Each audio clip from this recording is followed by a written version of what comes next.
Hi children's, మీరు ఎప్పుడైనా పువ్వు నుంచి కాయలు ఎలా పుడతాయో గమనించారా? ఇక్కడ చూడండి, ఇది మునగ చెట్టు పువ్వు.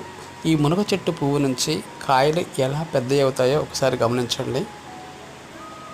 పువ్వులో నుంచి చిన్న కాయ వచ్చింది ఫస్ట్ మీరు గమనించుంటే, ఆ తర్వాత ఇంకొంచెం పెద్ద కాయలు అలా అలా పెరిగి పెరిగి చూడండి ఎంత కాయ అయిపోయిందో. సో ఇలా ఇంకా కొంచెం పెద్ద కాయలు అనేవి. సో ఇవన్నీ కూడా ఈ సైజుకి రావడానికి మనకి 1 వీక్ పడుతుందండి. సో ఇక్కడ చూసారా, ఇది జామ చెట్టు పువ్వు అన్నమాట అది. సో ఆ పువ్వు నుంచి కాయ ఎలా వస్తుందో గమనించండి ఒకసారి. ఆ పువ్వు కింద వైపు కాయ తయారవుతుంది. అది ఆ విధంగా ఆ పైన ఉన్న పువ్వు అంతా ఎండిపోతుంది. చివరికి ఆ కాయ అలా మిగిలి కొంచెం పెద్ద పెద్దగా అయ్యి మనకి జాంకాయలు తయారవుతాయి. చూసారు కదా ఎంత బాగుందో. Thank you. ఛానల్ని సబ్స్క్రైబ్ చేసుకోండి.